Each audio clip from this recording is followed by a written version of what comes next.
So this came from our subreddit. Can I ask a quick synopsis of what you think the prescription is for society today for men? In a short version, what do you think they should do to be successful with women? To be successful with women, okay, are we talking about like getting a girl for a long-term relationship, just to get laid? What are we talking about? Well, I think the only reason should be for a long-term relationship and marriage. I mean, that's Jesus Christ founded it, but I'm just curious what your prescription is. Well, I've talked about this. I think guys have to have certain things in place, right, before they want to get into a long-term relationship. It's 5 things. So I would say $100K per year, 6 figures a year, 6 months to 1 year of savings, be in good shape, have at least 50 partners, right, sexual body count. You could go ahead and engage with what I've said so far. So the reason I asked that is I've watched almost every single podcast you ever did for about 1.5 years. So much so that I bought into a lot of the things that you said. And for about 2 years, it led me astray and significantly damaged my personal life, including relationships. How did it lead you astray? Well, you told me to go sleep with a bunch of women and date multiple women at the same time, which I did. And it significantly damaged my life. And it wasn't until I actually turned around and started listening to Jesus Christ that I was saved. I never thought I'd hear people clapping for Jesus Christ on a college campus. Well, these are less toxic than him. So Okay. Jesus isn't toxic at all. He's a blessing. You better watch yourself. You're fucking blaspheming. so that makes you're going crazy. that makes him less toxic. He's not toxic at all. Toxic. We know what you're trying to do. Okay, if you got to hate on Jesus, do it on your own time, not on Abba Priest time. He's less toxic. I'm gonna do whatever the fuck I want. It's a habit, it's shadow. All right. Well, he's more toxic than Allah. That's allowed on this channel. Now I'm happily married. I have 1 child now with another one on the way, and I've never felt happier. But I felt... Congratulations, that's good. That's really good. Thank you. And I know you're not against that, but my concern is what you're saying to men leads them astray, because I'm a walking example of it. And I think you're significantly damaging people, and especially you're leading people away from morality. Women are not sex objects. Women are created in the image of God, and they are valuable. And they should be treated as such. Why should God give you one of his children if you don't even know how to treat them? So I think... Okay, Pastor. Yo, preach. Yo, move aside, dude. Move aside. Somebody else about to take your name. I'm dancing. I'm praising. Let's go. Shimmy the Shanda. Yes. Oh,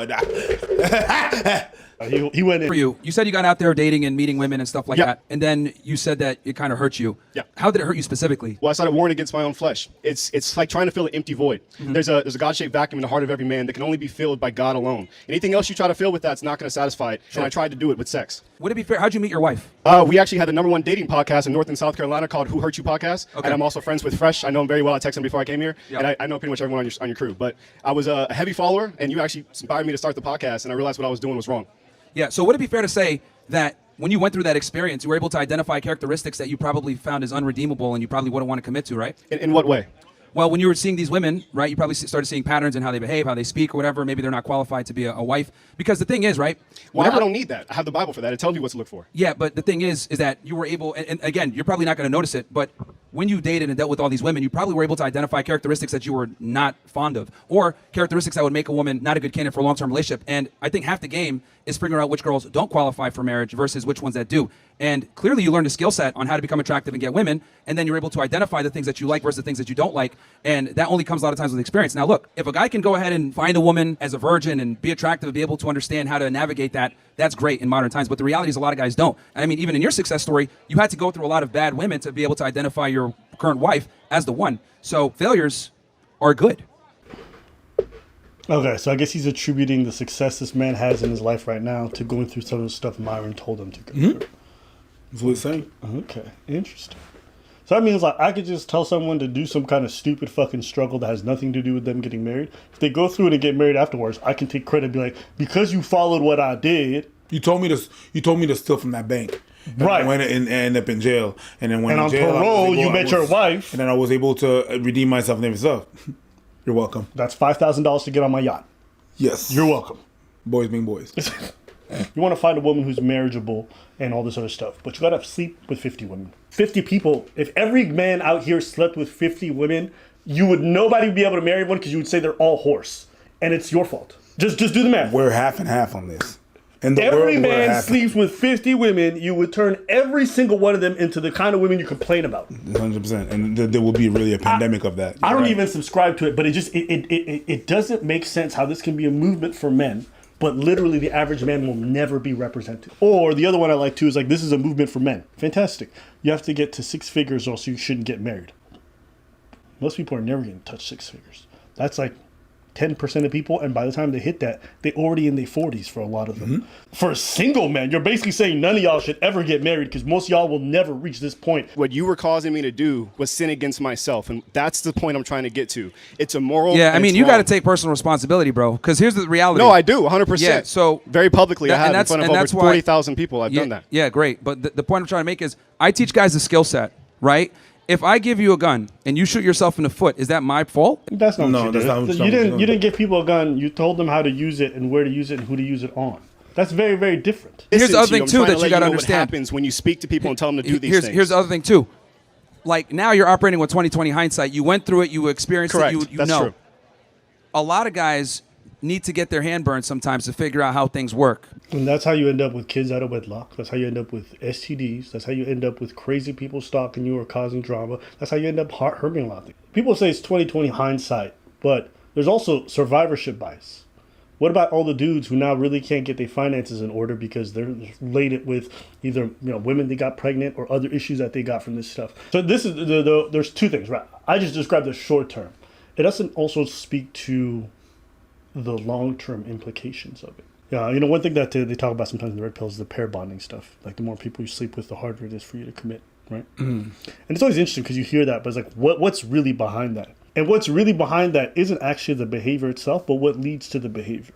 Meaning, the problems that people have who try to have high body counts are the same problems that are going to stop you from being in a good relationship. You don't see the value in a relationship, 1. 2, you're very, very impulsive. 3, you're just pretty much led by... So when you feel something down here, you need to act. That's how it kind of works out. These are behaviors that are going to make it very hard for you to sustain anything. Why? Because you're always going to be looking for something else afterwards. Why? Because the comfort of a relationship is not as exciting as the impulse of something new or fresh or, the urge. So when people go down this road and they're indulging all the time and they're spending time left, right, and center, you're doing a lot more damage than just sleep with people and kids and all this stuff. You're spending time away from the things that matter. Less invested in your family, you're invested less in your friendships, you're more invested in a lot of the wrong things because why? That stuff is always going to be more appealing. It's always at the forefront. And it becomes a never-ending hole, pun intended, because if you're into this stuff, there's never enough, right? If you're always thinking about variety, there's an unlimited amount of flavors. It comes in different heights, different hair colors, different levels of freakiness. It never ends. And so what you end up realizing is you go through a couple things and then you're like, all right, what's the next one? The next one. And then you've done most of it and then you're doing reruns. And it's becoming emptier and emptier, but you can't even stop it because it's not even a conscious think anymore. It's an urge. It's an urge and a habit. It's almost like when you see somebody who's like addicted to sugar. And it's like they go to the grocery store and they just start throwing stuff in their cart. They don't even really think about it anymore. They want to get off it. They don't even know how because it's everywhere around you. Every time you go to a store, they got sweets right by the door. Every time it's the same thing. When you got your Instagram set up a certain type of way, when you're out specific events, when you're hanging around people who always have girls over, it's really like picking up a girl off the shelf and then just taking it home. Yeah. Or, we have Uber Eats. Oh, you can Uber people to your place too. Right. You can. The convenience is so abundant. That's what you're saying. It is genuinely just like the sugar stuff. I mean, I guess it's a goal. Yeah. Whenever you have a goal, you're not necessarily set to attain it. But that's like the ideal. Yeah. So maybe you're not going to attain 6 figures, but that's what you get it. It's like, that's the goal. You should try to better yourself. It starts like that. It starts like that, right? You try to better yourself. It's just a movement to better yourself. That's how they sell it. And then it kind of derails. I also say don't treat your sexual experiences like numbers. What do you mean by that? Like there are people you're sleeping with on the other end. People with their own stories, with their own issues, with their own abandonment problems. And you are going to be going out there. And no matter how ethically you try to do it, no matter if we are all honest about what sex is never casual. We can treat it that way. But the idea and the implications of it are never casual. In my opinion, I don't think there's a such thing as casual sex. That's what I think.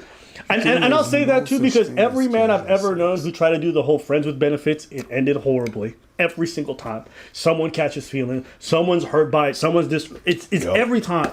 Okay, And you gotta all deal the with that. dudes who I knew who did the whole casual thing, they ended up getting STDs at some point. Every single one, they all ended up with a near baby mama situation or whatever it might be. So the more you play this game, the more you frivolously try to do it for your own selfish reasons, the more you're gonna hurt people, the more you're gonna bring on that kind of bad energy to yourself in the long run. A lot of guys need to get their hand burned sometimes to figure out how things work. Because let's be Why? honest, men are very stubborn. Why do So- they need to do that? If they find a God-fearing woman, they wouldn't do half the stuff you're talking about. Well, they got. Here's the thing: finding a God-fearing woman in today's day and age is a lot harder said than done, right? So, I did it, Yeah, it's a lot harder. and so said did than everyone done. in my whole family.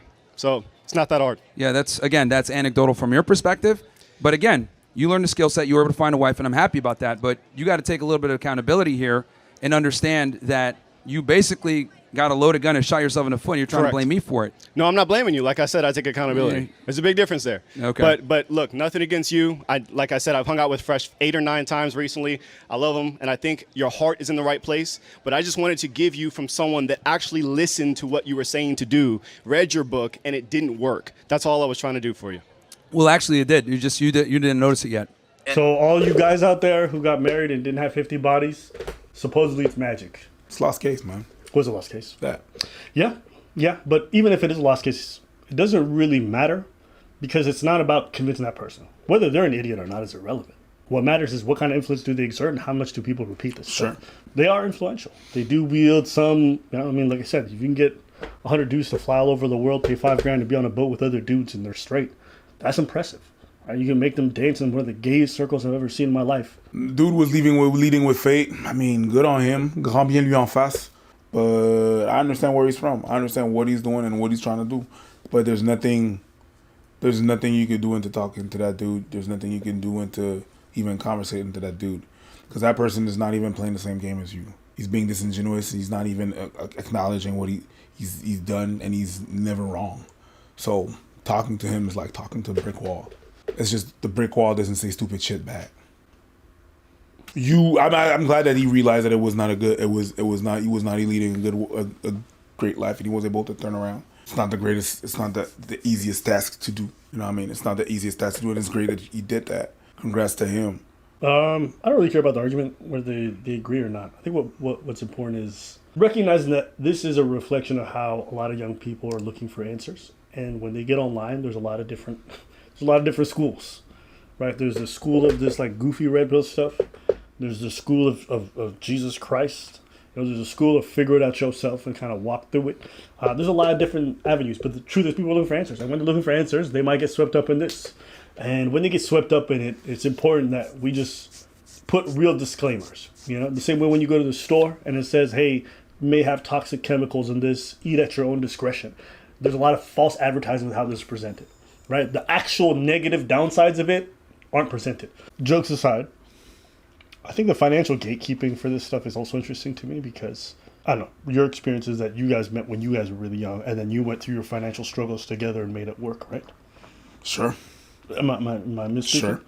Maybe I'm just on my end, but I feel like wouldn't it be better to start off at a middle point where you guys aren't 100% established, know each other before the money ever comes along, and really get a good feel for it rather than when you guys are really financially... I don't think there's a way of doing things. There's not a particular way that you should do things. There's not a way that is better.